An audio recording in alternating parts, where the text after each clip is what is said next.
شوف هذه من الأماكن اللي ضاربينها بأيام الحرب. طبعا في فندق هني أقدم فندق بعدن، حتى في خط أخضر قال لي له لون أخضر كذي من ضمن البنيان يعني. يقول هذا صفوه والحين مو شغال يعني. هذا فندق روز عدن. أتوقع أن السكن اليوم هني، وإن شاء الله أنه زين يا رب يا كريم،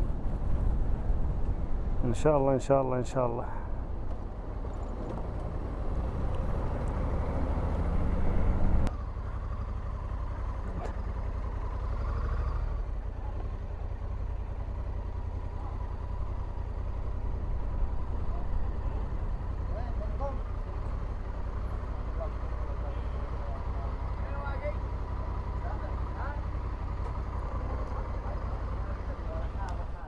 السلام عليكم.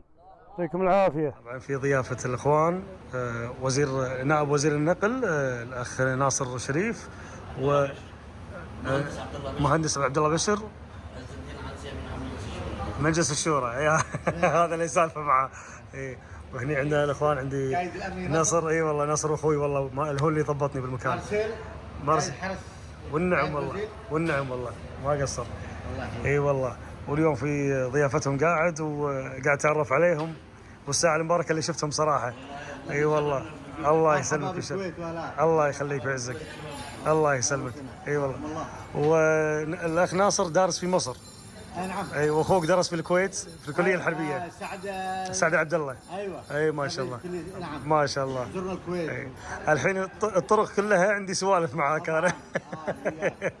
الله يعزك. اهلا وسهلا. الله يخليك ما قصرت. تحيه من خلالك للكويت. الله يعزك. يعني شعب وقياده. الله يسلمك. عاد انتم اليمنيين اخواننا والله، وعلى العين والراس والله انتم.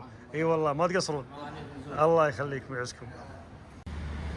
غدا اليوم في ضيافة اخوي ناصر شريف، واحرجني صراحة في كرمه، وناطرين باقي المجموعة توصل ان شاء الله عشان نبتدي الغداء.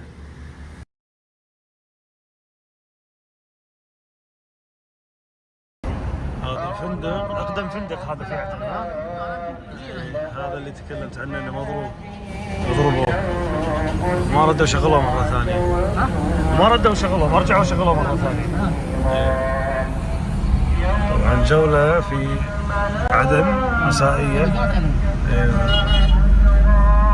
ما شاء الله مساجد تسمعها بكل مكان تبارك الله.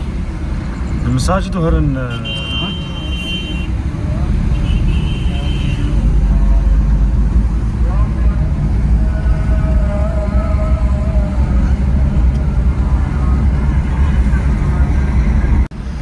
هذا الشارع يعتبر أقدم شارع في اليمن، ويقولون إنه أقدم شارع في الوطن العربي، صح؟ وهذه المباني كلها من تصميم أو بنيان الإنجليز يوم كانوا محتلين اليمن. الشارع ذكرني بشوارع مصر والله، حتى الهرم.